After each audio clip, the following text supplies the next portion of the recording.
السلام علیکم دوستوں. ہم سب اللہ کو یاد کرتے ہیں, اللہ کی خوشنودی چاہتے ہیں.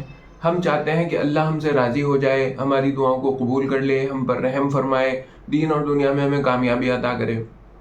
لیکن کیا آپ جانتے ہیں وہ طریقہ کہ اگر اسے اپنا لیا جائے تو پھر اللہ آپ کو یاد کرے گا. ہم اللہ کو ہر وقت یاد کریں تو اتنا بھی کم ہے, جتنا یاد کر لیں اتنا کم ہے. ہم حقیر لوگ ہیں, ہماری اس پوری کائنات کے اندر ہماری کوئی سگنیفیکینس نہیں ہے, ہم انسگنیفیکینٹ ہیں. اگر ہم ہوتے تب اس دنیا میں کوئی فرق نہیں پڑ رہا, نہ ہوتے تو کوئی فرق نہ پڑتا پوری کائنات پہ. لیکن وہ اللہ رب العزت ہے جس نے تمام کائنات کا نظام چلایا, تمام چیزیں جتنی بھی ہیں اس کے قبضہ قدرت میں ہے. کچھ بھی اگر ہونا ہے تو اس کے کن کا محتاج ہے, جو چاہے وہ کرے. سب سے بڑی طاقت اس کی, سب سے عالی شان وہ, سرو شکتیمان سروتر وہ اللہ تبارک و تعالی.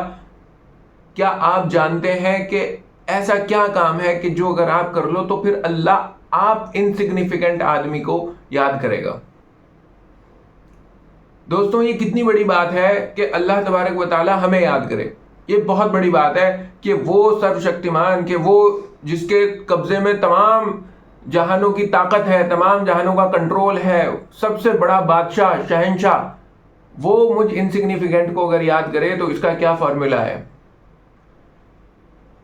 وہ فارمولا دوستوں اللہ تبارک و تعالیٰ کی رحمت کو دکھاتا ہے کہ وہ اتنا بڑا ہونے کے بعد, اتنا بڑا بادشاہ ہونے کے بعد, اتنا بڑا داتا ہونے کے بعد, اتنی بڑی طاقت والا ہونے کے بعد وہ مجھے یاد کر رہا. کیوں؟ کیونکہ یہ اس کی رحمت ہے.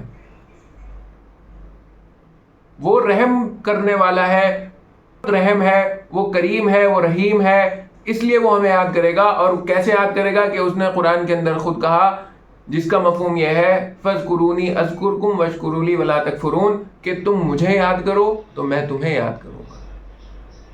یہ دیکھیے آپ, ہمیں ہر وقت ضرورت ہے کہ ہم اس کو یاد کریں. اس کو کوئی ضرورت نہیں کہ وہ ہمیں یاد کرے, پھر بھی کیا کہتا ہے وہ کہ تم مجھے یاد کرو میں تمہیں یاد کروں گا. اور ایک حدیث میں آپ کو یہاں سنانا چاہوں گا جو بخاری اور مسند احمد دونوں میں ہے, اور اسے نقل کیا حدیث قدسی کو حضرت ابن عباس نے. حضرت ابن عباس رضی اللہ تعالیٰ عنہ فرماتے ہیں کہ رسول اللہ صلی اللہ علیہ وسلم نے فرمایا کہ اللہ تبارک و تعالیٰ یہ کہتا ہے کہ اے میرے بندے, اگر تو مجھے اپنے دل میں یاد کرے گا تو میں تجھے اپنے دل میں یاد کروں گا.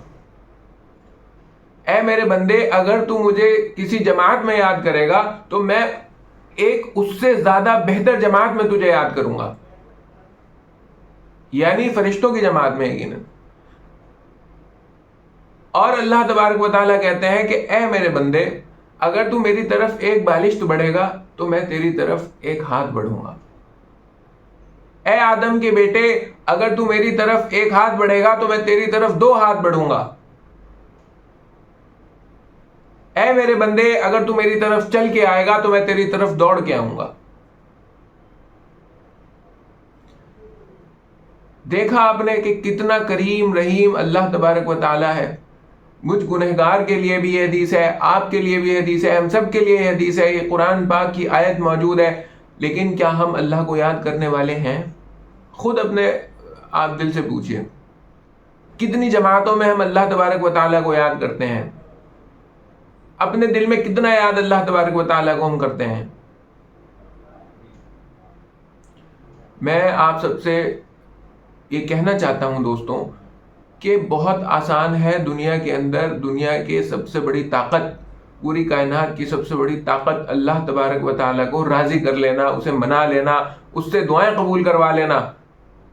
ہم سب اس کے کن کے محتاج ہیں, اور اسے کن کہنے میں کوئی دقت تھوڑا ہی ہے. لیکن کیا ہم اسے یاد کرتے ہیں؟ وہ تو کہہ رہا کہ تم یاد کرو تو میں تمہیں یاد کروں گا. اس سے بڑی اور کیا بات ہے؟ یہ انتہا ہے اس کی رحمت کی اور اس کی کریمی کی. تو ہم سب کو یہ چاہیے کہ ہم اللہ تبارک و تعالیٰ کا مسلسل ذکر کریں. ہماری زبانیں اللہ تبارک و تعالیٰ کے ذکر سے جو ہے میٹھی ہوں, ہمارا وجود اللہ تبارک و تعالیٰ کا ہر وقت ذکر میں ملوث ہو, ہمارے دل اللہ تبارک و تعالیٰ کے ذکر میں ہر وقت لگے رہیں. اور دوستوں, ہم جماعتوں میں جہاں جائیں وہاں بھی اللہ تبارک و تعالیٰ کو یاد کریں, اور اپنی پوری کوشش کریں کہ ہم اللہ کی طرف بڑھیں تو اللہ ہماری طرف بڑھے گا. اور ایک بار ہم نے اگر اللہ کو پا لیا تو یہ دنیا ہمارے پیروں کی دھول بن جائے گی. اور آخرت میں ہمارا مقام جنت ہوگا. باقی آپ اس بارے میں کیا سوچتے ہیں کامنٹ کر کے ضرور بتائیے گا. بہت بہت شکریہ.